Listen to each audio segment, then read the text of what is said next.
Good afternoon, everyone. We are really happy that you all join us today here. We sincerely appreciate your presence, not only as listeners, but individuals who contribute to our dialogue. We built Kadın Xeylağı as a space where conversation about womanhood, identity, and especially gender can take place openly, safely, and also with respect. Today, we are really honored to welcome the Ambassador of the Kingdom of the Netherlands, Your Excellency Marianne de Jong, and Senior Policy Officer of the Embassy, Shahla Balakisheva. As a Kadın Xeylağı, we truly appreciate your support and the trust placed in our initiatives. Your Excellency, we would like to invite you to share your remarks. Ladies and gentlemen, dear colleagues, dear partners, good afternoon to all of you.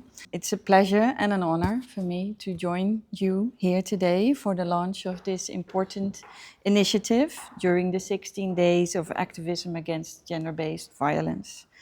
I would like to thank the creators of the Women Podcast Project, the organizers, and everyone who contributes to making this space possible. The 16 days of activism is a global call to action, a reminder that gender-based violence remains one of the most pervasive human rights violations worldwide. It affects women and girls disproportionately, and as such, it undermines safety, well-being, and potential of our societies as a whole. The Netherlands is committing to working internationally and with partners here in Azerbaijan to prevent and eliminate all forms of gender-based violence at home and abroad. We support initiatives that promote women's rights, strengthen protection systems, improve access to services, and challenge harmful stereotypes. And importantly, we believe in amplifying women's voices because real change starts with dialogue, representation, and the freedom to speak openly. This is why the Kingdom of the Netherlands in Azerbaijan, the embassy, is so proud to support your Women Podcast Project. I congratulate from my heart the creators and the entire team for their courage, creativity, and dedication. And I hope that today's event will inspire even more dialogue, awareness, and action. The Netherlands is honored to support this initiative. I wish you an inspiring session and a successful continuation of the project. Thank you, Your Excellency. Thank you for your support and your warm words. And with your support, we are now available to professionally edit and finalize our certain already recorded podcast episodes and to carry free live community recordings. Wonderful. I'm happy to support. Thank you very much. Very respectful. Thank you very much. Gender-based violence is never only an individual experience. It's shaped by cultural expectations, inherited norms, and the collective silence that allows harm to repeat itself. Our aim to explore these layers, trauma, culture, systems, and to create a space where understanding can lead to meaningful change. And throughout this session, we will examine both psychological and legal dimensions of the issue. And we hope today's conversation encourages awareness, empathy, and a stronger shared responsibility in preventing gender-based violence. The rest of today's discussion and podcast recording will be continued in Azerbaijani. Thank you for being here with us, for contributing these important dialogues. Dostlar, artıq qeyd etdiyimiz kimi, tədbirimizin bundan sonraki hissəsi Azərbaycan dilində davam eləyəcək. Vəfa, buyur məncə.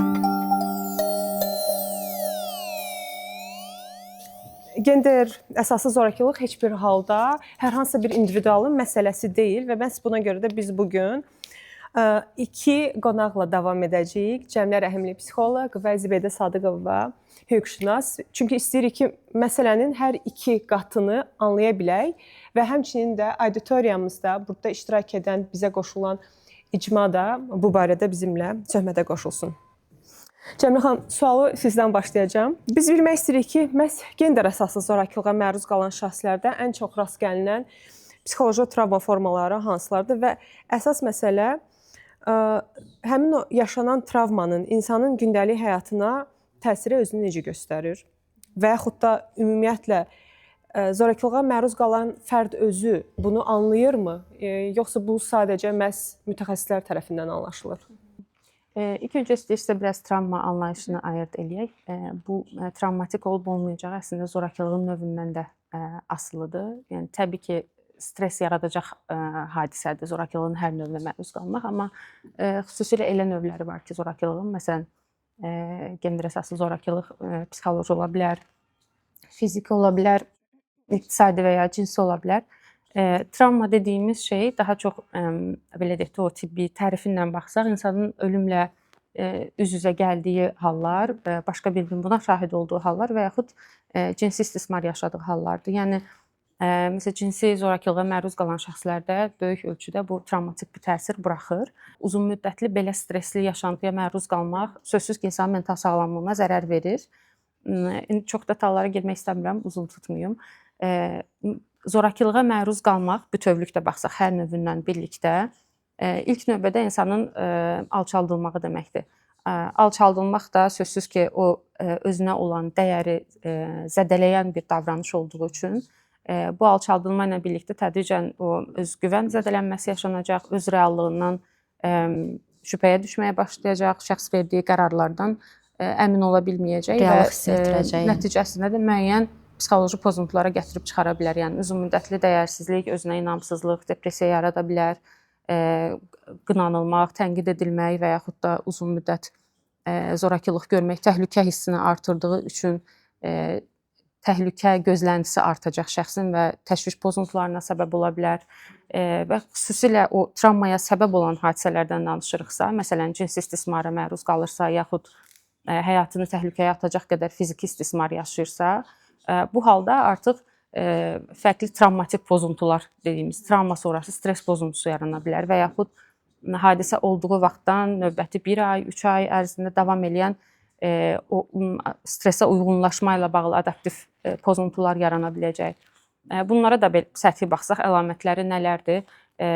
Travma sonrası stress pozuntusunun əsas əlamətlərindən biri şəxsin daim eyni şey olacaqmış kimi bir gözlənti içində olmağıdır və paranoyaklıq da ola bilər, amma bu nəzərdə tutduğum daha çox travmatik bir hadisə olanda zehin bunu proses edə bilmədiyi üçün bir növ hadisə təkrar-təkrar yaşanır kimi olur zehində.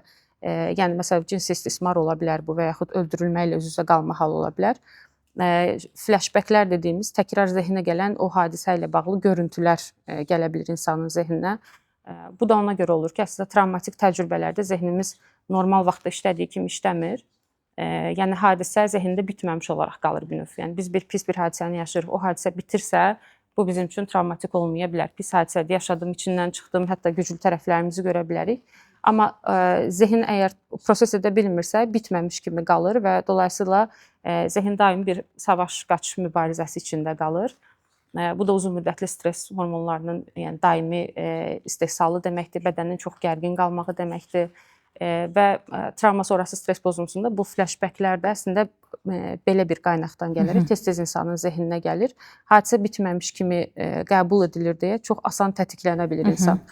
Məsələn, həyat yoldaşı deyək ki, tərəfindən və ya valideynlər tərəfindən ola bilər, fiziki zorakılıq görüb, ciddi ölüm təhlükəsindən üz-üzə gələcək həddə gələn birisi, başqa birisi sadəcə əlini qaldırıb danışanda belə bu dəqiqə məni vuracaq kimi bir qayğı içində, təşviş içində ola bilər.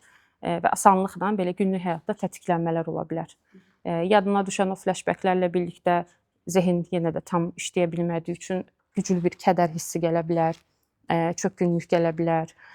Bununla birlikdə ümumiyyətlə travmatik hadisələrə məruz qalan insanlarda, xüsusilə insan əli ilə edilən travmalarda bu çox sıx rastlanan bir şeydir. Məsələn, cinsi istismara məruz qalan biri ya da döyülən biri mən neynədim ki oldu ya da niyə mənə oldu, özünü günahlandırmasına, başqa biri deyildi ya da mən bəlkə vaxtında reaksiya vermədim. Yəni bu azımsanmayacaq dərəcədə insanda özünü günahlandırma ilə göstərir öz simptomlarını da. Dolayısıyla bu qədər davamlı özünü günahlandırmaq yenə öz dəyərinin aşağı düşməyinə səbəb olacaq və bu da travma sonrası stress pozuntusunda çox sıx rastlanan bir şeydir. İnsan bir növ zehnində ruminasiya dediyimiz halı təkrar-təkrar ssenarini yenidən canlandırır. Nə olsaydı, harda olsaydım, necə eləsəydim olmaya bilərdi, mənim rolum nə idi bunda. Bu qədər təkrarlanan şəkildə, yəni eyni bu ruminasiyanın hamsterlar olur, öz dairəsində fırlanan, çarxda fırlanan buna bənzədirlər. Yəni eyni materialla eyni şeyi təkrar işləməyə çalışırıq, amma gedəcək bir yer yoxdur. Nəticəsində eyni döngünün içində zehin çox yorulur, bir nəticəyə çata bilmirik. Bunun nəticəsində də qaçınılmaz olaraq depressiyaya gətirib çıxardır bu. Bu və buna bənzər daha çox təsirlər də var. Artıq qeyd etdiyimiz kimi biz məsələnin həm psixoloji, həm hüquqi tərəfdən yanaşacağıq. Ona görə Zübeydə xanımdan suallara davam eləyək. Mən Zübeydə xanım, mənə maraqlıdır. Azərbaycanda məişət zorakılığı ilə bağlı ən effektiv hüquqi mexanizmlər hansılardır? Mən istəyirəm biz praktikadan danışaq. Məsələn, təhlükəsizlik ordeni ilə bağlı proses praktikada necə öz yerini alır? Yoxdursa maneələr nələrdir? Əslində psixoloq çox yaxşı danışdı. Psixoloqun danışması bizə kifayət edir. Hüquqi biz bura yığılırıq və hələ də bu mövzunu danışırıqsa, deməli nəsə problem var. Yəni hüquqi proseduramızda, hüquq qanunvericiliyimizdə boşluqlar var ki, biz hələ də illərlə toplaşırıq, müzakirə edirik. Bu son illərin, belə deyim də, son illərin nəticəsi olaraq qanunvericilikdə biraz dəyişikliklər oldu. Çox cüzi də olsa. Hesab edək ki, mühafizə orderindən çox cüzi dəyişikliklər. Nədir məsələn? Və bu dəyişikliklər də neçə illər bax belə toplaşmaqların nəticəsində baş verdi. Mən onu demək istəyirəm ki, yəni proses gedir, amma bu ləng gedir və psixoloqların işi ona görə çox olacaq. Çünki ortada belə tutarlı yapışa biləcəyimiz bir qanunvericilik yoxdur ki, qadınlar öz təhlükəsizliklərini təmin edə bilsinlər. Bu olmadığına görə elə bütün ömürləri boyu psixoloqa gedə bilirlərsə necə gözəl toparlana bilirlər. Gedə bilmirlərsə travmalar üst-üstə yığılır. Heç artıq elə mərhələyə gəlir ki, artıq həyatlarından belə deyim də belə vaz keçirlər. Bəzən heç insanların xəbəri olmur onlar travma yaşayır. Çünki heç özləri bilmirlər, heç özləri bilmirlər. Hüquqi mexanizmə gələnə qədər zorakılıq əslində bəyan edilməlidir bir yerdə. Bəzən zorakılıq bəyan da edilmir. İndi bu tədbirlərin keçirilməsi əslində yaxşıdır. Çünki indi texnika əsridir və hamının əlində telefon, kompüter, nə bilim informasiya çıxış var. Hətta qadın dəstək xəttləri də var. Bu tədbirlərlə onlar ən azı məsələn hüquqi proseduranı bilməsələr də, məsələn psixoloqun söhbətlərindən, vəkillərin, hüquq şahidlərinin söhbətindən nəyisə başa düşürlər və ona uyğun da hərəkət edirlər.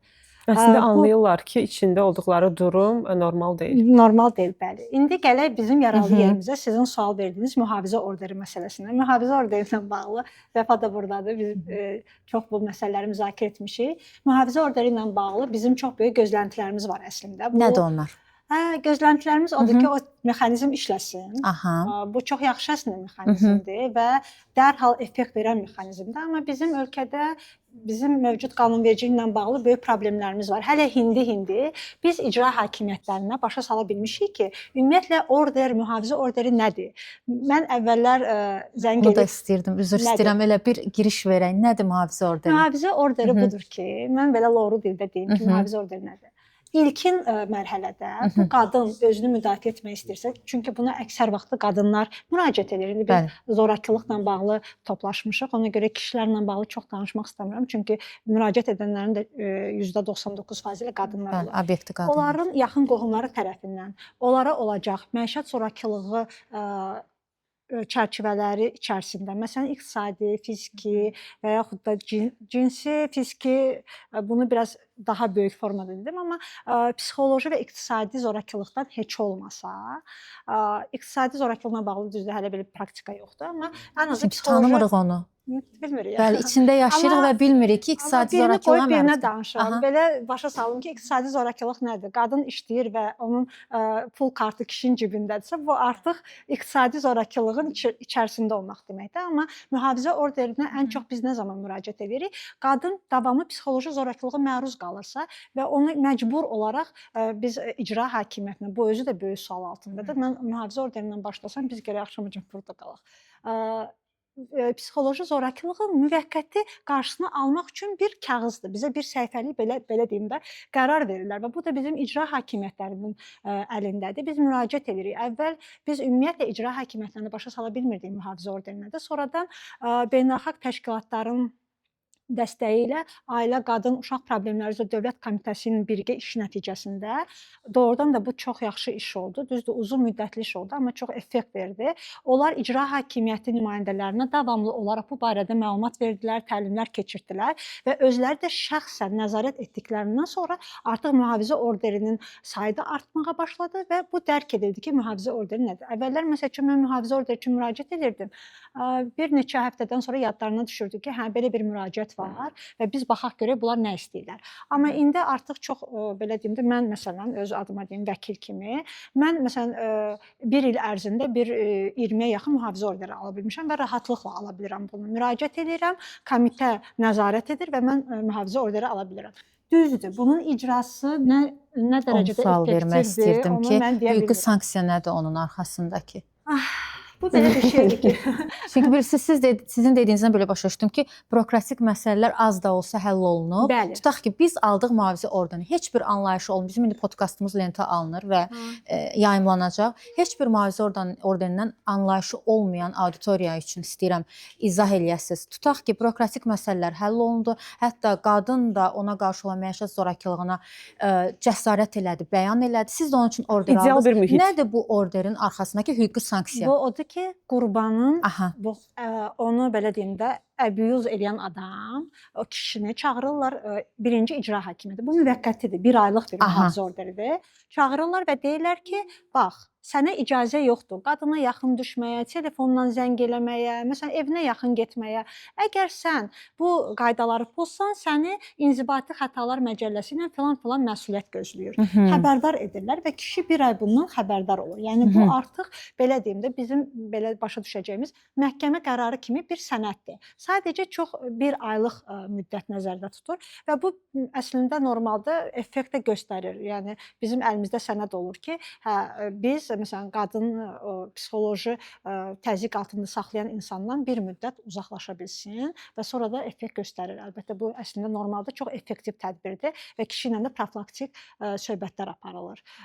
Bu yaxşı bir şeydir. Yox, əgər kişi yenə də öz o belə deyim də o qaydaları pozursa, məsəl üçün yenə o qaydanı pozur və yaxud da müddət bitəndən sonra yenə də təzyiq altında qadını saxlayırsa, bilməm durmadan zəng edir, nə bilim nə edirsə, incidirsə onu biz artıq məhkəməyə çox rahatlıqla, mən özüm şəxsən almışam mühafizə orderləri, məhkəməyə müraciət edib artıq 6 aylıq mühafizə orderi ala bilirik. Bu da çox yaxşı effekt göstərir. Buna icra şöbəsi nəzarət eləyir və dərhal əgər pozuntu varsa, dərhal belə deyim də, xəbərdarlıq ediləndən sonra cinayət işi başlanır və iş verilir Təkrarı istintaqa. pozulmasın. Əgər həmin adam, kişi məsələn deyək, indi çox vaxt kişilər olur, müraciət edirik və onun barəsində tədbir görülür. Zbeydə xanım, Yəni, bəs bu qadın təhlükəsizliyi üçün ilkin tədbirdir, belə deyim. bəs fiziki şiddət görən qadınlar üçün məsələn beynəlxalq praktikada uzaqlaşdırma qərarı var. Bizdə necədir? Fiziki şiddət görmək, baxın, uzaqlaşdırma qərarı bizim dildə mühafizə orderi adlanır. Amma fiziki şiddət görürsə, artıq bu bizim keçir cinayət məcəlləsi ilə və yaxud da İnzibati Xətalar Məcəlləsinin tənzimlənən normalara. Fiziki şiddət görürsə, bizdə indi Azərbaycanda bu məsələyə polis baxır. Biz dərhal polisə müraciət etməliyik, polis müvafiq sənədləri hazırlamalıdır. Ondan sonra artıq onun barəsində əgər fiziki şiddət görsə, əlbəttə ki, bilirsiniz, bizdə belə qəbul olunub ki, fiziki şiddət görsə mütləq xəsarət izləri olmalıdır. Bəli, Ondan sonra ekspert da, rəyi ekspert olmalıdır. rəyi, ondan sonra tədbir görülür. O da xəsarət izinin dərəcəsindən asılıdır. Əgər müəyyən edə bilirlərsə, bu keçir cinayət məcəlləsinin tənzim edilən normalara. Yox, əgər xəsarət dərəcəsi yüngüldür, belə deyim də, müəyyən olunmamış, bir şillə vurub, bu artıq İnzibati Xətalar Məcəlləsində tənzimlənir. Orada da həbs var, orada da cərimə var və yaxud da cinayət normalarla tənzimlənirsə, orada artıq digər müvafiq tədbirlər görülə bilər. Biraz çox danışdıq. Çox maraqlı oldu mənim üçün də. Əslində məsələ burasındadır ki, amma bizim bir kollektiv mədəniyyətimiz var, hansı ki, o mədəniyyətdə Yavaş-yavaş çıxırıq. yüngül izlər, yüngül problemlər üçün çox təəssüf ki, qadınlar əksər hallarda səsini çıxartmırlar və bu bizim mədəniyyətdə səbr et və döz kimi normalar var. Və ümumilikdə biz hətta sonradan günahlandırma da var. Yəni qadın hər hansısa bir məruz qalıbsa, fiziki şiddətə məruz qalıbsa, sağdırsa, yəni öldüsə günahkardır zaten, bunu bilirik. Özünün də bir səhvi var idi Qadın kimi bir. istənilən halda günahkardır. Bəli, özünün də yəni İstənilən formada. cəmiyyətin onu günahlandırma bir mexanizmi var zaten.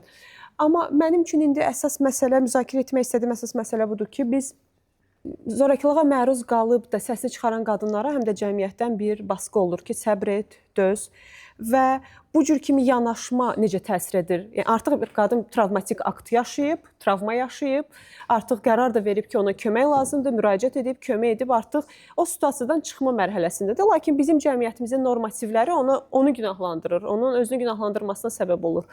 Və bu hallarda ümumiyyətlə cəmiyyətin bu düşüncəsinin qadının travmalarının sağalmasına, onun ümumilikdə sağalmasına təsiri necədir? Bundan danışaq.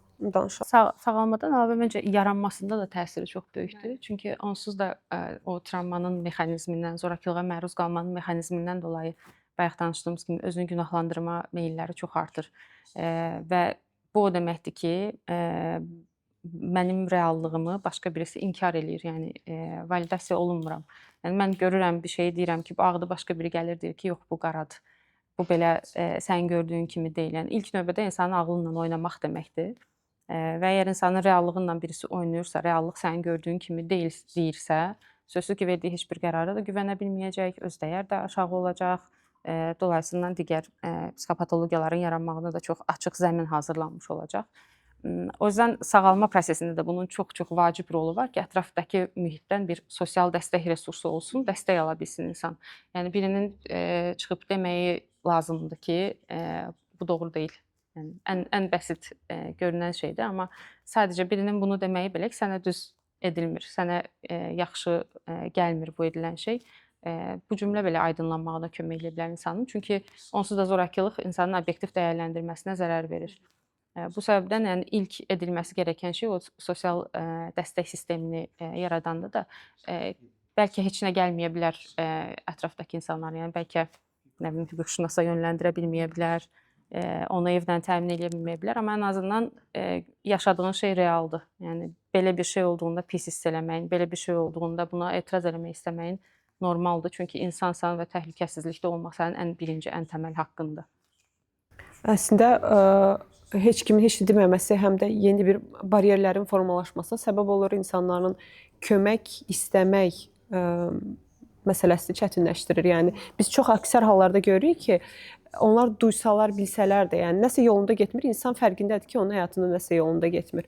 Amma kömək istəmirlər.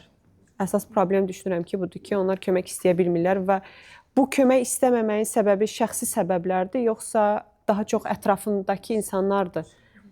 Bilirsiniz, insan əslində ünsiyyətdə qarşı tərəfin danışığının necə təsir elədiyini bilsin deyə, yəni bilə bilmək üçün daha doğrusu müəyyən bir emosional fərqindəliyin olmağına ehtiyac var. Təəssüf ki, bizim belə cəmiyyətimizdə o psixologiya ilə bağlı da məlumat çox deyil, emosional fərqindəlik də çox deyil. O yüzden çox məsələn insan təhsilli ola bilər, nə bilim dünya görüşü ola bilər, amma baxarsınız ki, o kimlənsə danışanda başa düşmür ki, niyə pis hiss elədi sonrasında. Məsələn, birinlə davamlı görüşür, amma sonrasında pis hiss eləyir. Sadəcə bunu bilmir ki, niyə pis hiss eləyir. Amma araşdırdığınızda bunu görə bilərsiniz ki, ona görə pis hiss eləyir ki, qarşı tərəfin nitqində məsələn günahlandırıcı ifadələr çoxdur və yaxud invalidasiya eləyən yanaşmalar çoxdur. Belə olan halda da təbii ki, o insanla ünsiyyət, yəni fərqində deyilsə ki, mənə nə pis təsir eləyir, o insanla ünsiyyət davam eləyəcək. Davam elədiyi müddətcə də o invalidasiyalar davam etdiyi üçün insanın özünə olan inamı daha da aşağı düşməyə başlayacaq. O yüzden bunun birincisi fərqində olmaq lazımdır ki, qarşı tərəf mənə nə deyir? Dediyi şey mənə fayda mı verir, zərər mi verir? Mənim burada təhlükəsizliyimi, yaxşılığımı, rifahımı önəmsəyirmi, yoxsa sadəcə bilinən stereotiplərdən yola çıxaraq dözməlisən, norma budur, belə də olmalıdır kimi mi yanaşır? Bunu ayırd etdikdən sonra artıq bu mümkün olacaq ki, o insanlarla sərhəd qoysun və yaxud o insanlara bu da mümkündür deyib, bilirsən, bu elədiyin şey mənə fayda vermir, mənim yaxşılığım üçün dinləyirsənsə, o şəkildə dinlə, tənqid eləmə, qınama. Bunu desə ola bilər ki, qarşı tərəf dəyişməyi seçsin, ola da bilər ki, dəyişməsin və əslində düz olan mənim dediyimi desin. Bu halda da şəxs məsafə qoymağı yoxlaya bilər ki, bu adam mənə yaxşı gəlmir, bu adam mənə dəstək olmur, mənim reallığımı inkar eləyir. Yəni, qarşılıqlıdır deyərdim müəyyən qədər bu. Çox maraqlı nüansdır əslində, çünki digər tərəfdən sosial norma var. Orta bir normativ var, hansı ki o normativ uzun əsrlər, hətta uzun illər deməyəcəm, az qala uzun əsrlər dözüb oturmağı normativ kimi görüb. Və həmin o normativi artıq qəbul edib həzm etmiş insanlar üçün, yəni yaşlı nəsil deyək, bəzən hətta cavan insanlar belə olur ki, bu düşüncədə olar. Onlar üçün bu problemdir əslində. Mənim reallığım, mən başa düşürəm ki, mən bir problemin içindəyəm. Mən bu problemi qəbul etməli deyiləm ya da mən dəyişə bilərəm həyatımı deyən insana da ayrıca bir baskı olur. Çünki onların da öyrəndiyi bir normativ var və çox təəssüf ki, biz hələ də o qədər möhkəm danışa bilmirik ki, biz izah edək ki, zorakılıq normativ deyil. Zorakılığın normativləşdirilməsi bir problemdir və əlbəttə sizin daha yaxşı təcrübəniz var. Siz daha yaxşı bu insanlarla işlədikcə bilirsiniz ki, amma mənim üçün maraqlı olan odur ki, ümumilikdə artıq bunu problem normativdədir, məndə deyil deyə bilən insanlar bununla asanmı başa edirlər, yoxsa hələ də o insanlar üçün çətindir? Yəni get-gəlləri olurmu bu məsələdə? Sözsüz ki, çox çətin olur ümumiyyətlə bu mərhələyə gəlmək. Elə bir mühitdə böyümüşüksə, yəni zorakılığa məruz qalan şəxs onsuz da özü də normal olaraq bunu öyrənib deməkdir. Çünki dünyaya gəldiyimizdə ətrafla bağlı bizim fikirlərimizi nəticədə içində yaşadığımız mikromühitimiz ailəmizdir. Biraz ondan böyüyü, nə bilim, bağçadır, məktəbdir, qonşudur, qohumdur, ümumi içində yaşadığımız sistemdir. Hamısı bizim dəyərlərimizə, həyata baxışımıza təsir eləyir. O yüzdən bir çox halda onsuz da zorakılığa məruz qalan şəxs də özü bunu norma kimi qəbul eləmiş olur. Ətrafdakıların da bunu daha da möhkəmləndirməyi, şərtləndirməyi ki, yox, əslində düz olan onsuz da buna dözməyindir, biraz daha etiraz eləməyi çətinləşdirir. Buna kömək eləyən şey bəlkə yenə də ətrafdan indi biraz daha bu baxımdan şanslıyıq ki, daha da yayğınlaşır. Yəni bu haqların müdafiəsi ilə bağlı qurumlar əlçatandır, qaynaqlar əlçatandır, ən azından sosial medianın istifadəsi belə bunlarla bağlı fərqindəliyi artırır deyə indi biraz daha asanlaşıb. Auditoriyadan sual var, Nəzrin? Siz qeyd etdiniz ki, mühafizə orderi, məsələn, elementar statistik məlumat paylaşdınız ki, bu il hələ 20-yə yaxın mühafizə orderi almısınız. İlk sualım olacaq ki, bu Bakı şəhərinə aiddir, statistik olaraq mənə maraqlıdır. Ya bura regionlarda daxildir, bu bir. İkincisi, regionlarda, yəni ümumiyyətlə bu yöndə qadınları xüsusilə maarifləndirmək üçün nələrsə görülürmü ümumiyyətlə? O sualı mən də verəcəydim. Buyurun. Aleykümselam. Mühafizə orderinin, mən bəlkə də yanılaram, 20 dedim, biz çox müraciət edirik, az çox, indi bu çox böyük rəqəmdir əslində bizim üçün, uğur hesab edirik. Çoxu, bəli, çoxu Bakı şəhərində olur, amma rayonlara da müraciət edirik. Məsələn, bu yaxınlarda Lənkəran rayon icra hakimiyyətinə müraciət elədim. Bir yetkin yaşına çatmış qızdır, 20 yaşında qız, ailədən şiddət görürdü, fiziki də olmuşdu, amma nəsə indi Bakı şəhərində idi. Amma biz yenə də o Lənkərana müraciət etmişdik həmin dövrdə və mənə icra hakimiyyətinə zəng elədilər, dedilər ki, imtina elədilər bizə mühafizə orderi verməyə. Təsəvvür edirsiniz. Dedilər ki, biz o qızın ailəsi ilə danışmışıq, onlar elə ailə deyil. Rayonlarda mən mühafizə orderi almaqda böyük çətinliklər çəkirəm. Biz onlara başa sala bilmirik. Bakıda yenə bilirsiniz, Bakı mərkəzdir. Az çox artıq burada insanlar sosial şəbəkələrə baxırlar. Elə icra hakimiyyətinin adamları özləri olsunlar. Burada təlimlərə yığışırlar. Artıq məlumatlıdırlar və bizim israrımızdan nəticə çıxarda bilirlər. Amma bölgələrdə bu problemdir. Bölgələrdə ümumiyyətlə polisə müraciət edən qadınlar da azdır. Bölgələrdə boşanmaq istəyən qadınlar da azdır.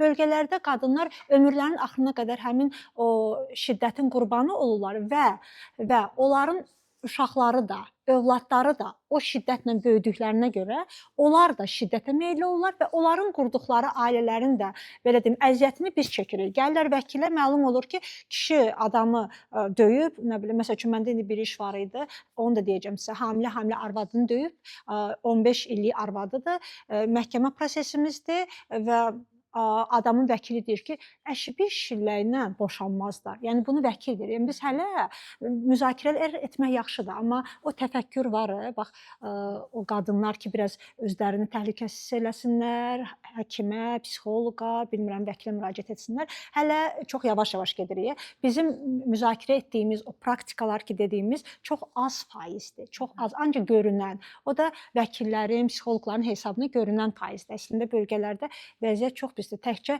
məişət zorakılıq qurbanı deyirlər, həm də cinsi istismar qurbanı olurlar. Bilmirəm, çox, yəni proseslər çox olur. Tək qadınlar yox, uşaqlar da həmin o halların, o cinayətlərin qurbanı olurlar. Sadəcə bizim çatımımız yoxdur onlara, nə də onların bizə. Mən tam bu mövzuda sual vermək istirdim. Stereotiplərdən danışdıq. İstirdim bunu hüquqi mexanizmlərlə stereotiplər arasındakı əlaqəni də müzakirə edir. Çünki sizə artıq bir qadın müraciət edirsə, o demək ki, stereotipləri qırıb. Artıq sizə müraciət edib, bəli. Amma olurmu ki, praktikada görürsünüz ki, mədəni stereotiplər sizin önünüzü bağlayır, nəinki hüquqi mexanizm. Məsələn, artıq xanım, əslində ona bir misal çəkdiniz, artıq zorakılıq qurbanı sizə müraciət edir, amma onun ətrafı ona mane olur. Və yaxud da ətrafınızda şahid olmuşsunuz ki, məişət zorakılığı qurbanıdır, amma heç ümumiyyətlə müraciət eləmək istəmir. Hüquq fakültəsində oxuduğum dövrlərdə mülki prosessual hüququ müəllimim bir cümlə işlətmişdi. Ömrü boyu onu unuda bilmirəm. Çünki gündəlik həyatda tez-tez rastlaşıram və işlədirəm. Deyirdi ki, Azərbaycanda adətin sanksiyası hüququn sanksiyasından güclüdür. Düz deyib kimsə. Və demək olar ki, mən bu cümləni bir ayda 10 dəfə işlədirəm. Çünki təəssüf ki, elə hadisə ilə rastlaşıram ki, görürəm ki, həqiqətən də adətin sanksiyası işləyir. Burada bəlkə praktikanızda olar bir qadın sizə müraciət eləyər, amma ətrafı icazə verməz. Və yaxud da ki, özünün təfəkkürü icazə verir. O qədər olur. Əslində giriş verdiniz. Bizə əgər qadın müraciət edirsə, bu deməkdir ki, o artıq uzun bir yoldan keçib gəlib. Bəli. Yəni uzun bir yoldan keçib gəlib, amma bu demək deyil ki, hə bu vəsə, yəni qadın cəsarətini topladı, gəldi, çıxdı vəkilin və ya polisin yanına, bu ilə iş bitdi. Mübarizə buradan sonra başlayır. Normalda buradan sonra mübarizə başlamalıdır, amma o adət, o stereotiplər onun da qarşısını alır. Bizdə o qədər olub ki, qadınlar son nəticədə tutaq ki, nikahın pozulmasına razılıq verirlər, məhkəməyə gedirik. Məhkəmənin son anında məlum olur ki, yenə də həmin situasiyaya qayıtdılar və biz əlbəttə ki, heç nə deyə bilmirik. Nə deyək, qadın barışdı. Mən bilmirəm, mən səhifəmdən bəlkə də izləyirsiniz, mən arada məhkəmə praktikalarını paylaşıram və sual qoyuram ki, indi bəs məhkəmə nə elədi? O qədər döyülən qadınlar var ki, və son nəticədə biz görürük ki, məhkəmə heç bir cəza vermir onu döyən adama, çünki qadın şikayətini geri götürür. Bax, o stereotiplər, o adət-ənənə, o ətrafdakıların fikri, məsləhətləri məcbur edir ki, qadını məcbur edir ki, o özünü heç saysın. O öz qürurundan keçsin və tezdən cəmiyyət belə tələb edir deyənə o situasiyaya qayıtsın. Amma ondan əziyyət çəkən, yəni bizim cəmiyyət anlamalıdır ki, ondan əziyyət çəkən cəmiyyətimiz olacaq, o uşaqlar olacaq. İndi bilmirəm, xəbərləri izləyirsinizmi yoxsa, tez-tez yeniyetmə uşaqların bir-biri ilə bağlı, psixoloq daha yaxşı bilər, o bir-birinə qarşı olan o cinayətləri barədə xəbərlər yazılır. Biz araşdırsaq görərik ki, hamısı travma qurbanı uşaqlardır. Ömür boyu ailələrində bax bu travmaları görürlər və son nəticədə cəmiyyət əziyyət çəkir. Ona görə belə deyim də, o stereotiplərlə nəinki psixoloqa və biz şəxsən vəkil olaraq mən, məhkəmə, polis, biz hamımız mübarizə aparırıq, amma hələ udzuruq. Hələ son nəticəyə gəlib çıxabilirik. Onu deyəcəkdim ki, bəs inkişaf hansı istiqamətdədir? Yəni deyə bilərik irəliləyirik, yoxsa geri gedirik? Udzuruq dediniz? Yox, udzuruq əlbəttə, amma bir əvvəllər heç belə deyim də polisə falan müraciət edəndə və yaxud da digər dövlət qurumlarına müraciət edəndə heç qadın müraciətinə baxmırdılar. Deyirdilər, ərindir, get barış. Amma indi nə yaxşı, bu məişət zorakılığı məsələsi danışılır, müzakirə edilir, sosial şəbəkələrdə qadın qətillərlə bağlı xəbərlər var, intiharlar. İsmailləşdirilir hadisələr. Bəli, buna görə də artıq polis qurumlarında da davamlı bu barədə təlimlər falan keçirilir, başa salınır. Artıq polis özü də barışdırıcı mövqe sərgiləmir və məhkəməyə gedən işlər onu göstərir ki, artıq polis barışmaq məsələsinə baxmır. İşi Bu verir yaxşıdır məhkəməyə. artıq. Qoy məhkəmədə barışsınlar. Çünki o qədər tənqidlərdən yəni bir nəticə çıxarılıb. Yəni Dörd müsbət barışmaq dəyişikliyi var. məsələsi məhkəmədə həll olunur. Bu artıq hakimin bir vəzifəsidir barışdırmaq. Siz dediniz ki, qadın artıq əgər bağışlayırsa, artıq cəza almır. Bəli, azaldıcı. Gender əsaslı zorakılıqdan savayı digər zorakılıq növlərində də belədir. Yəni barışdımsa və salam, yoxsa bu sadəcə məhz gender əsaslı zorakılığa, yəni məişət zorakılığına aid bir məsələdir. Eyni məsələdir. Həm gender əsaslı, həm də adi. Yəni bizim cinayət qanunvericiliyi belə tənzim edir. Əgər böyük ictimai təhlükə törətməyən və ya azar cinayətdirsə, adamlar da barışıblarsa, məhkəmə güzəştlərə gedə bilər. Məsələn, böyük ictimai təhlükə törətməyən cinayətlərdirsə, elə məhkəmədəcə barışdıqlarına görə xitam verir və həmin adam məsuliyyətdən kənar qalır. Bu var da, indi o düzəlmir. Bizim istədiyimiz odur ki, biz dəfələrlə məsələn qanunvericilik təkliflər veririk ki, yəni barışıq mövqeyi sərgilənməsin. Yəni adamlar məsuliyyətə cəlb olunsunlar. Çünki həmin adamların təkrar o cinayəti etdiyinin şahidləri oluruq. Və ona görə də biz bunu istəyirik ki, bu necəsə bu belə deyim də bu qadının döyülməsinin qarşısı alınsın. Çünki qadın döyülür, sonda nə baş verir? Qətl baş verir. Şəxsən mənim öz təcrübəmdə mən bu yaxınlarda yazmışdım. 2 qadını bax biz bu səbəbdən itirdik. Şəxsən bax bu döyülməklərinin qurbanı oldum. Müraciət etdik, nə bilim nigahın pozulması üçün müraciət etdik. Son nəticədə yenə də qadın yəni öldürüldü. Bu çox təhlükəli bir şeydir. Bunun üçün bir sos olmalıdır. Əslində bu tədbirlər çox yaxşı şeydir ki, müzakirə aparılır, amma qanunvericilikdə mütləq dəyişdirilməlidir. Mütləq daha ciddi tədbirlər görülməlidir. Yəni daha çox demək siz ictimai əsaslı ittihamla cinayət məsuliyyətinə cəlb olunmalıdır, yoxsa necə? Yəni barışdırma burada rol oynamamalı. Yəni zorakılığı məsələsi ayrıca cinayət kimi bizim qanunvericiliyə salınmalıdır. Və yəni burada barışdırılma rol oynamamalıdır onun üçün. Yeni mexanizm. Bəli, bilirsiniz, barışdırma rol oynamalıdır, oynanılmamalıdır. Bunu mən konkret belə deyə bilmirəm. Çünki baxın, Azərbaycanda statistika hazırlayan qurumlar var və onlar bu nəticəni hazırlayıb təqdim etməlidirlər ki, bax bir statistika aparmalıdırlar, praktikaya baxmalıdırlar, bilməm qurumlardan o monitorinqin nəticələrini almalıdırlar və qərar verməlidir. Məsələn, mən burada otururam, mən öz işimə baxıram, deyirəm, aha, 10 qadın döyüldü, onu nə bilim əri məsuliyyətdən kənar qaldı. Belə olmaz, qanunvericilik dəyişdirilsin. Amma mən bu gördüyüm məsələdə, görmədiyim də məsələlər var axı. Ona görə bu dinamikanı göstərən bir normalda bilirsiniz, bu işlərlə dünyada qeyri-hökumət təşkilatları məşğul olurlar və statistikalar ortaya qoyurlar. Sonra da qanunverici orqan təqdim edirlər və qanunlar hazırlanır. Bizdə indi mən bilmirəm də belə qeyri-hökumət təşkilatları varmı, qalıbmı?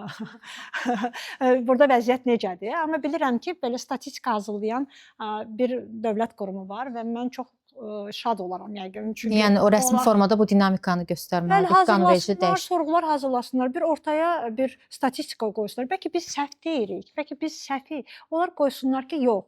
10 dənə qadın döyülür, məsələn 8 dənə qadın döyülür və buna uyğun da qanun hazırlansın. Yoxdur belə bir statistikalar. Əziyyət çəkirik. Əslində biz həqiqətən bilirik ki, zorakılıq yaradır.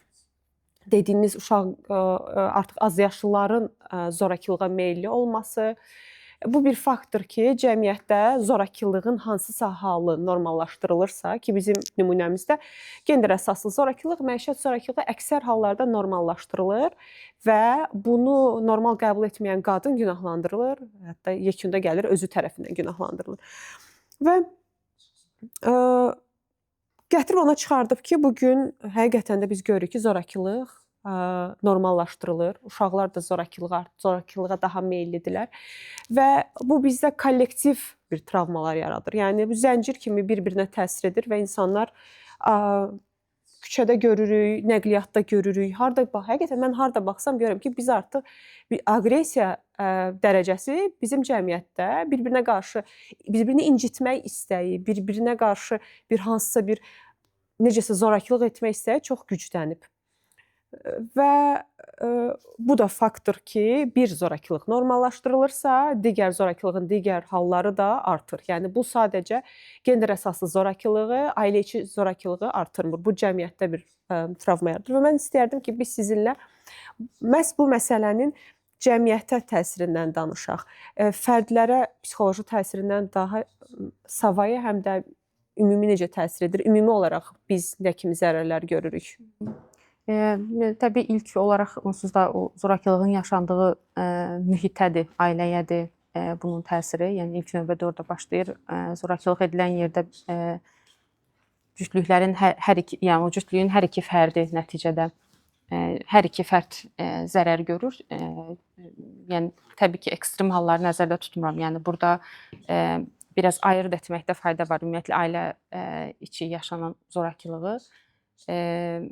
Əgər ki, fərdlərdən birinin digərindən açıq bir şəkildə qorxusu varsa, hədələnirsə, yəni bir iyerarxik bir münasibət varsa, bu biraz fərqli bir vəziyyətdir. Bizim dediyimiz əslində bu hüquqi dəstəyə də ehtiyac olan hallar bunlardır. Amma bəzən də belə olur. İki insanın bir araya gəlməyi özü çətin bir şeydir. Yəni idarə edilməsi çətin bir şeydir. Fərqli mühitlərdən gəlirlər. Hərənin özünün fərqli travmatik təcrübələri ola bilir və xüsusilə yeni qurulan ailələrdə cütlüklərin bir-birinə zorakılıq göstərməyi az görülən bir şey deyil. Birinin o birisinə fiziki ola bilər və ya sözlü ola bilər, psixoloji ola bilər. Bunların idarə edilməyinin ilk növbədə öyrənilməyi lazımdır. Bu da necə olur? Yaxşı ünsiyyət bacarıqlarından. Yəni cütlüyün bir-birini tətikləyici olmayan, bir-birini qıcıqlandıracaq, nə bilim özgüvənini zədələyəcək tərzdə olmayan danışıq tərzini öyrənmək lazımdır. Bir-birini daha dərindən, daha yaxşı tanıyıb o travmatik bəlkə o təcrübələri nələrdir, bunları tanıya bilmək lazımdır ki, o yumşaq nöqtələrə, həssas nöqtələrə dəyməsin və tədricən əlbəttə bu halda o ailədəki zoraki mühit də azalmağa başlayacaq. İndi zərərlərinə gəlsək, ilk növbədə o məsələn münaqişələri, konfliktləri idarə edə bilməyən cütlükdürsə ya da o pik hədlərdə danışdığımız iyerarxik bir tərəfin o birinin qorxutduğu halda zorakılıqdırsa, ilk növbədə bunu müşahidə edən uşaqlar özləri də öz ailəsində belə bir münasibət davam etdirməyi öyrənəcək. Çünki aldıqları rol model onsuz da budur. Öz yaşıdlarıyla da yəni ünsiyyət bacarıqları inkişaf eləməyib deyə onsuz da öyrəndiyi şey konflikt varsa, narazılıq varsa bunu güclü olan istədiyini alacaq, bu şəkildə həll eləyəcək. Sözsüz ki, öz yaşıdlarıyla da münasibətləri bu şəkildə olacaq. Digər fərdlərlə də bir çətinlik yaşadığında bunu həll etmə bacarıqları olmayacaq. Və domino daşları kimi bu dolaylı olan hər birimizə təsir eləyir. Əslində bütün cəmiyyətin probleminə çevrilmiş olur. Bunun üçün də yəni ən vacib amil yaxşı ünsiyyət bacarıqları öyrətməkdir. Əgər ailə bunu bacarmırsa ki, az rastlanan bir şeydir əslində, bunu bacaran ailələr çox da sıx görmürük, heyf ki. Ailə bacarmırsa, ən azından bağçadan etibarən, məktəbdən etibarən, lap gecikmişiksə universitet dövründə yaxşı ünsiyyət bacarıqları, yaxşı konflikt həll etmə bacarıqları, emosional idarə bacarıqları öyrədilməlidir ki, ailədən gələni ən azından biraz tənzimləyə bilək. Çünki onun qarşısını almaq tamamilə böyük ehtimal mümkün olmayacaq, amma ən azından növbəti zərərlərin qarşısını bu şəkildə ala bilərik. Mənim bugünə çox sualım var idi, amma demək olar ki, elə cavabladınız ki, çox sualımın cavabını aldım və bu sessiyalıq sonuncu sualımı vermək istəyirəm. Zorakılıqdan danışırıq, zorakılıq var, onu tanıyırıq, təəssüf ki, amma bəs əgər sizin əlinizdə bir səlahiyyət olsaydı, zorakılığın qarşısını almaq üçün hüquqi savadlıq sahəsində konkret hansı işlər görmək istəyərdiniz? Ki, görürsünüz ki, o bizdə yoxdur, kaş olardı. Hüquqi savaddan əvvəl elə başlayanda biz dedik ki, zorakılığı ümumiyyətlə insanlar dərk etməlidir. Bunun üçün, birinci dərk etmək üçün mən həmişə özüm deyirəm, təkliflərimdə yazıram ki, birinci maarifləndirmə olmalıdır. Və maarifləndirmə hansısa sosial şəbəkədən yox, məhz televiziyadan olmalıdır. Çünki bizim insanların bölgələrdə, nə bilim dağın başında, harda, kəndlərdə yeganə çatımı, informasiya çatımı televizordur. Televizor da insanlar maariflənməlidir. Maariflənməlidir, başa düşməlidirlər ki, ümumiyyətlə nə baş verir? Yəni zorakılıq nədir? Olmalıdır, olmamalıdır. Biz eləcə qadınlardan danışırıq, amma o zorakılıq edən adamlar var. Bax, onlarla bağlı hansı tədbirlər keçirilir? Dövlət hansı önləyici tədbirlər görür? Onlara psixoloji yardım olunurmu? Bu məcburidirmi? Bax, bu bu qalır boşluq kimi. Ancaq odaqlanmışıq tutaq ki, qadına. Bu tərəfi də zərərsizləşdirmək lazımdır ki, məsələn, gələcəkdə 10 qadın yenə də zorakılığın qurbanı olmasın. Ona görə mən düşünürəm ki, hüquqi savaddan öncə birinci elə maarifləndirmə getməlidir ki, ümumiyyətlə zorakılıq nədir? Olarmı, olmazmı? Bu artıq keçdi hüquqi tərəfdən. Əlbəttə ki, yeganə Səni nə gözləyir əgər zorakılıq etsən? Mütləq maarifləndirmənin onsuz da içində o hər yerdə odur ki, bax sən bunu etməməlisən, edirsənsə, bax bu tədbirlər görməlidir. Biz mən ən qədər təkliflər hazırlayıb təqdim etmişəm. Düzdür, bu müzakirə olunur, amma hələlik heç bir irəliləyiş yoxdur. Amma yenə də biz qadın hüquqlarına məşğul oluruq. Ona görə bu sahədə çox işləyirik, intensiv işləyirik ki, yəni dəyişiklik olsun. Əsas xahişimiz, istəyimiz, belə deyim də, ondan ibarətdir ki, məişət zorakılığı məsələsi bu bir əsas məsələ kimi, yəni qadınların əzilməsinin qarşısını almaq üçün bizim qanunvericiliyə salınsın. Yəni cinayət qanunvericiliyinə, inzibati xətalar məcəlləsinə məhz məişət zorakılığı ilə bağlı konkret normalar salınsın. Bu çox önəmlidir. Çünki cinayət məcəlləsində biz məişət zorakılığı ilə bağlı məsələ görməyəcəyik. Sadəcə adi, yəni ümumi qəbul olunmuş məsələdir ki, kimsə kimisə döyürsə cəzası odur.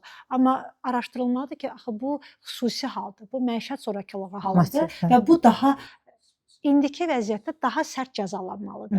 Hətta bəzən biz təkliflər etmişik ki, bəzən o edən adam, cinayətkar özü də məcburi psixoloji dəstək keçsin. Düzdür, bilirəm ki, bu mümkün deyil. İnsanlar necə məcburi psixoloji dəstək eləyə bilər, amma alternativ qoymaq olar da digər dövlətlərdə necədir, məsəl üçün, sən ya misal üçün ya bir ay həbsdə qalmalısan, ya da bir ay məcburi psixoloji dəstək almalısan. Əlbəttə, insanların azadlığı daha önəmlidir. Deyəcək, yaxşı, psixoloji dəstək gedim. Bir dəfə, iki dəfə, üç dəfə artıq bir effekti olacaq da. Yəni, biz həmişə belə təkliflər edirik. Təkliflər çox olur. Sadəcə bunu qəbul etmək, müzakirə etmək çətindir. Elə müzakirə edən adamlar özləri travma qurbanı insanlarıdır. Başa düşmürlər zorakılıq nədir, görmürlər. Köhnə adətlərlə oturub dururlar ki, qadın vaxt var idi, deyir, qadınlarımız heç boşanmazdı, nə bilim, 7 uşaq doğurdular və ailə dəyərləri möhkəm idi. İctimai şəkildə də bugündür, yəni məişət zorakılığı neçə illərdir danışılır ki, məişət zorakılığı bizim ən ciddi problemlərimizdən biridir. Danışıldı və bugün ona gəlib çıxmışıq ki, böyle statistik olaraq boşanma rəqəmlərində artırma var. İndi başlayıblar qadınları günahlandırmağa ki, qadınlar boşanırlar. Özdə aliment üçün boşanır. Bu aliment də burada deyirsiniz ki, podkastdır da, canlıdır. Bu aliment, qulaq asan insanlar bilsin ki, bu aliment maksimum 260 manatı keçmir. Ümumiyyətlə 260 manat aliment çox nadir hallarda olur. Çünki əksər işsizdir insanlar. Yəni stabil, belə deyim də, aliment bu miqdardır. Vallahi 260 manat 2026-cı ildə bir uşağın yemək pulu 260 manat olacaq. İndi 246 manatdır. Yəni bir uşaq bir ayda bu civarda qidalanır. O da deyil. Deyil və Üstünlük qida yeyən uşaq üçün o da deyil. Vallahi hər şey o qədər bahadır ki, yəni bir uşağın yediyi pul odur. İndi yazıq ana, baxın, uşaq anada qalıb. Bu yazıq ana həm uşağa baxmalıdır, bütün günü uşağa baxmalıdır. Uşağın təlim tərbiyəsindən məşğul olmalıdır, təhsili ilə məşğul olmalıdır, paltar almalıdır, həkimə aparmalıdır. Yeganə kişidən istədiyi, yəni dövlətin ona üzərinə qoyduğu öhdəlik odur ki, onun yemək pulunu versin, onun üstündə dava qırğın çıxır. Onun üstündə hamı yazır ki, hətta dövlət qurumlarının vəzifəli şəxslər də bunu elan edirlər ki, qadınlar aliment istəyir, ay nə bilim, alimentə bağlayırlar, az qala dilənçilik. Bu da ayrı bir mövzunun müzakirəsidir ki, yəni. Yaxşı mövzudur əslində. Bəli, çox geniş bir mövzudur. Çünki ali məhkəmənin bu yaxınlarda da qərarı oldu, hüquqşünaslar bilər. Alimentin miqdarını bağladılar minimum əmək haqqına və oradan da yenə əlbəttə ki, qadınlar uduzdu. Yəni heç olmasa 244 manat, 250 manat aliment stabil kəsirdilər. İndi o da azaldı. Yəni hər dəfə udusan qadınlar olur. Bizim auditoriyadan sualımız var. Ailə Qadın Komitəsi bu ilin əvvəlində tender elan edib ki, databaza yaradılacaq və bu statistikalar toplanılacaq. Mənə maraqlıdır ki, məsələn, vəkillər kollegiyasına belə bir müraciətlər olubmu bu dataların toplanması ilə bağlı? Bəlkə bu ən aktiv vəkillər olaraq, məsələn, Zibeydə xanım sizə müraciət olubmu? Bir də ki, ümumiyyətlə vəkilin resursları necədir bu statistikaları ötürmək üçün? Məsələn, sizə gələn o qurbanlarla bağlı, o dataları toplamaq, onları dövrü olaraq ötürmək, bu vəkilin bir resurslar çərçivəsindədirmi? Çox sağ olun. Bu heç bir səviyyədə deyil. Statistikanın hazırlanması əslində çox yaxşıdır. Databazanı, onu uzun müddətdir biz xahiş edirdik, istəyirdik ki, databaza yaransın. Yəni bu əlimizdə bir sənəd olaraq qalsın. Yəni komitə bunu edirsə, tenderdə elan edibsə, demək ki, artıq müəyyən işlər görüləcək. Amma vəkillər kollegiyasına müraciət olunub olunmayıb mən bilmirəm. Yəni mənə şəxsən heç kəs müraciət etmir. O statistikalarda sağ olsunlar elə mənim səhifəmdən götürüb özləri üçün yəni istifadə edirlər. Onsuz da mən hazırlayıram. Mən ancaq mediadan olan statistikaları hazırlayıram, yayıram və hiss edirəm ki, bu çox effekt verdi. Əvvəllər məsəl üçün mən hansısa qadın qətlinə yazanda, əlbəttə ki, mənim yazdığım və yaxud da müzakirəyə çıxarılan mövzu altında məsəl üçün 10 nəfər rəy yazırdısa, 19-u qadını günahkar sayırdı, dünyanın ən sonuncu insanı hesab edirdi. İndi görmüşəm ki, çox azalıb. Demək ki, effekt verir. Artıq insanlar çox da hamısı başlayıblar qadınları günahlandırmamağa.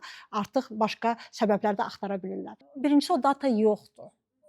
Data yoxdur. Yəni biz hansısa bir dataya çıxa bilmirik. Özümüz datanı hazırlayırıq özümüz üçün. Yəni özümüzün əlindədir ki, biz o datalara əsasən də o protokollar hazırlanır ki, artıq növbəti gələn adamdan biz hansı məsələləri yığacağıq, hansı məsələləri istəyəcəyik. Hətta mən bilirəm ki, Mehriban xanım da o məsələ ilə məşğul olub və onun protokolu daha genişdir, hər tərəflidir. Onlar hamısı bizə müraciət edən insanlardan yığdığımız informasiya əsasında olur. Bu, yəni bizim özümüzün əlində olan datadır. Əgər kimsə istəyərsə, məsələn, kollegiya və yaxud da komitə, əlbəttə məmnuniyyətlə veririk. Zaten bunun üçün bunu işləyirik də ki, bu problem həll olunsun.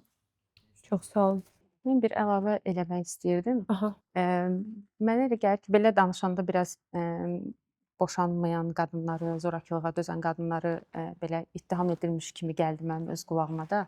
Mənə elə gəlir ki, döz, norma budur, ayrılma demək qədər əslində zərər vericidir. Dözmə, ayrıl demək, yəni kör-köranə bunu demək. Çünki nəticədə sizin də yəqin ki, qarşınıza çıxanlardan görürsünüz. Çox halda, yəni heç də həmişə təhsilsiz olan, heç bir dünya görüşü olmayan insanlar deyil zorakılığa susan qadınlar. Bəzən çox kifayət qədər geniş dünya görüşü də ola bilər.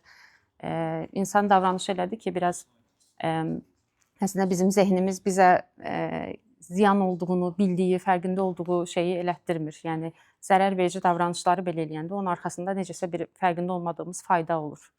Ən bəsindən zərərli vərdişləri davam elətdirmək. Ona görə insan bilsə də ki, zərərlidir, ona görə davam etdiririk ki, orada aldığımız hansısa bir həzz var, rahatlama var. İndi əgər ki, bu qədər bizə kənardan baxanda bəlkə dəhşətli görünür. Məsələn, zorakılığa baxmayaraq qalmağa davam edirsə, o qadının orada ciddi qorxuları ola bilər. Qarşılanmayacaq ya da qarşılanmayacağından qorxduğu ehtiyacları var. Ona görə mexanizmlər əslində işləməlidir, fərqlərdən deyil. Bizim də bugün fərqlər olaraq da əslində məsələn tələsdirməkdən ziyadə niyə dözürsən qalmadan ziyadə anlayıram demək çox önəmlidir. Qorxuların nədir demək çox önəmlidir. Sənin üçün necə resurslar təmin edə bilərəm, çatmayan nədir demək çox önəmlidir. Çünki əksi halda o qorxuları görünmədiyi üçün də bəzi qadınlar qınanılmış hiss eləyir. Məsələn, bəzən sırf buna görə getməyə bilər köməyə. Çünki mənə deyəcəklər ki, sən axmaqsanmı, sən niyə belə şeyə dözürsən? Bu da özgüvən zədələyici bir şeydir. O yüzdən boşan ya da boşanma yerinə çətinliyin nədir, görürəm, əziyyətin var, nə edə bilərəm sənin üçün. Dözmə əslində boşan deyil. Yəni mənə görə bir insana buna hər hansı bir problem varsa, problemi qəbul etməmək o problemdən qaçış deyil. Yəni dəyişmək də ola bilər, kömək istəməkdir və ya sadəcə demək ki, burada yolunda deyil, qəbul etməməyin özü. Eynən. Burada proses yolda validasiya çox faydalı bir şeydir. Yəni bunu görürəm ki, əziyyət çəkirsən, bunu görürəm ki, yaxşı deyil bu sənin üçün, yaxşı hiss eləmirsən, amma hazır olmadığı vaxtda boşanmağa təkid eləmək, israr eləmək də zərər verə bilər şəxsə. Ona görə onun yerinə məncə mümkündürsə ən yaxşısı bayaq Zibedə xanım da qəşəng vurğuladı. Eynən. Hər iki tərəf işlənsin. Çünki nəticədə bir qadını boşatdıq zorakılıq edən kişidən başqa birisi qurbanı olacaq. Qalıcı həll üçün hər iki tərəf işlənməlidir, varsa övladlarla da işlənməlidir ki, o zəncir davam eləməsin. Əslində mənim sizə sonuncu sualım məhz elə bu olacaqdı. Biz müəyyən qədər danışdıq. Nə edə bilərik? Bəli. Hüquqi maarifləndirmədən danışdıq, amma psixoloji maarifləndirmə də çox vacib məsələdir. Ona görə ki, elə məhz siz dediyiniz kimi problemdən bəzən danışdıqda, amma maarifləndirmə olmadı, sadəcə problemin adını dilə gətirdikdə insanlar yanlış yerlərdə həll yolları axtara bilirlər. Yanlış həqiqətən də yollara çıxa bilirlər və mən düşünürəm ki, bunun üçün psixoloji maarifləndirmə. Siz nə düşünürsünüz? Nə dərəcədə önəmlidir və həm zərər çəkənə, həm zərər verənə psixoloji maarifləndirmə necə təsir edir? Çox faydalıdır hər sahədə olduğu kimi. Məncə ümumiyyətlə, yəni tək zorakılıq deyil, ümumiyyətlə psixoloji sağlamlıqla bağlı maarifləndirmə çox önəmlidir. Yəni mümkündürsə bunun başlama yaşı çox erkən, yəni nə qədər erkən dövr olsa o qədər yaxşıdır.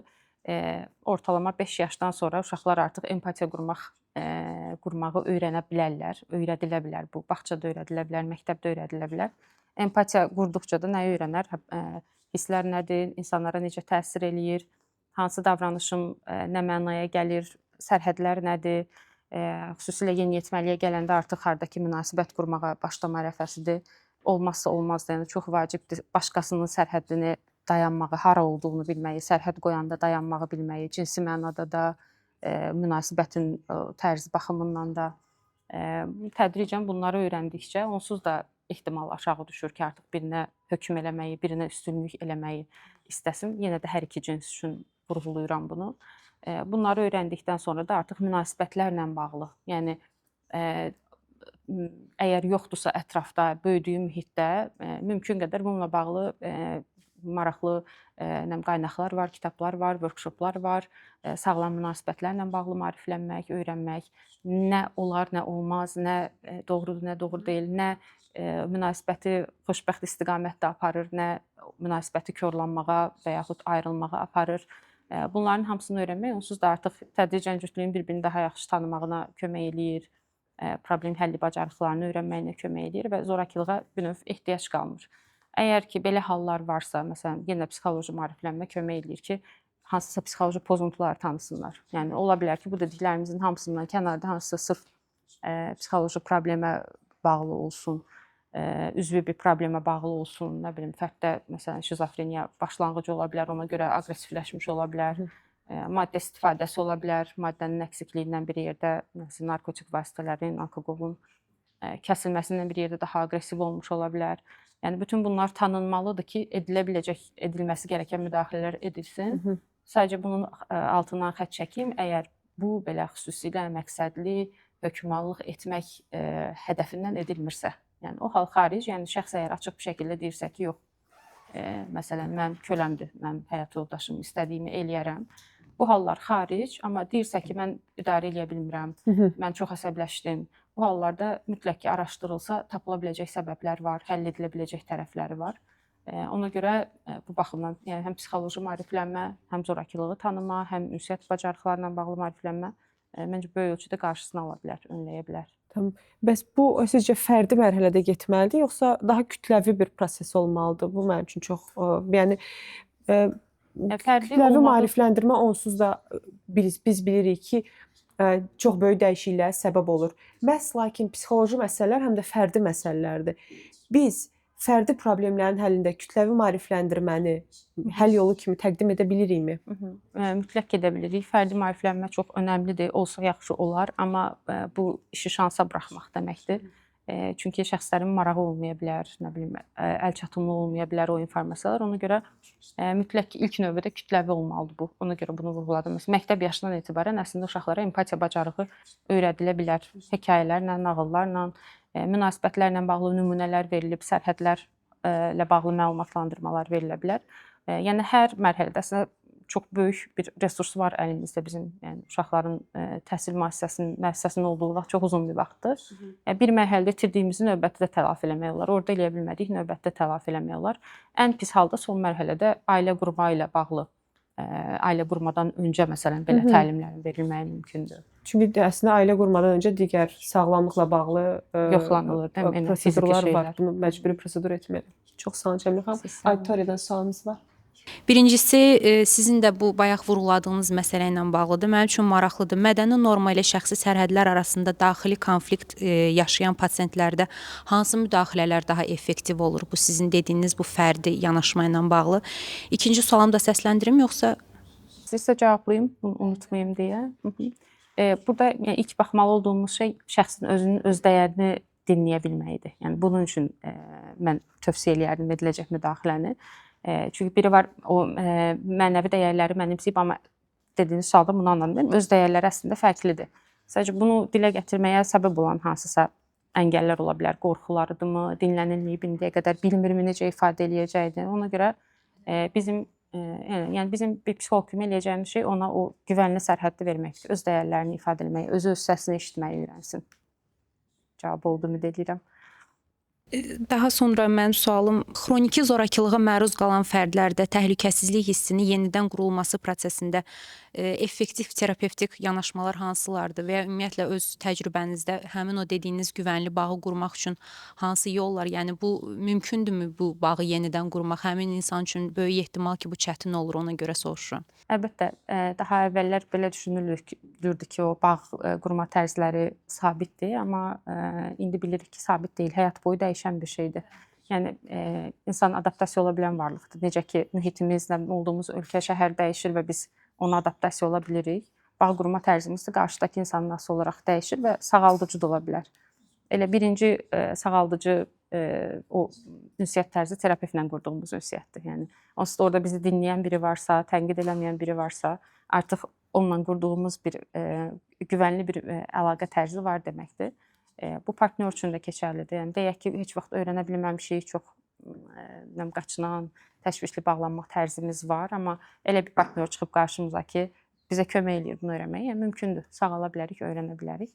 Əgər ki, çox belə ağır travmatik vəziyyətlərdən danışırıqsa, bunların işlənməyi üçün də xüsusi terapevtik üsullar var. Yəni bəzən o travmalar icazə vermir. Məsələn, bağ qurmağa, əlaqə qurmağa, ünsiyyətdə ümumiyyətlə qalmağa belə imkan verməyə bilər. Çünki travma sonrası stres pozuntusu varsa, qaçınma meyli çox yüksək olur, tətiklənməsin deyə. O hallarda travma fokuslu terapiyalardan istifadə edirik. Çox sağ olun. Çox təşəkkür edirik. Başqa sual olan varmı? Biz istəyirik o zaman yavaş-yavaş bitirək, yekunlaşdıraq. Bugün həm psixoloqla, həm də hüquqşünasla, vəkillə istədik bu məsələni biraz qatlara bölək. Həm çox əksər hallarda bizim cəmiyyətimizdə bu çox fərdi, özəl, iki şəxs arasında olan məsələ kimidir, amma nəticədə cəmiyyətə vurduğu zərər bizim hər birimizin kollektiv problemidir. Ona görə məhz bugün və yeri gəlmişkən biz bu görüşü keçiririk həm də 16 günlük maarifləndirmə kampaniyası nəzdində. Çünki hər il 16 gündə biz qadınlara qarşı olan zorakılığın ümumilikdə həm qadınlara, həm də bütün cəmiyyətimizə necə bir təsir etdiyini birlikdə, çox xoşdur ki, sizinlə birlikdə bugün açdıq, söhbət etdik, müzakirə etdik.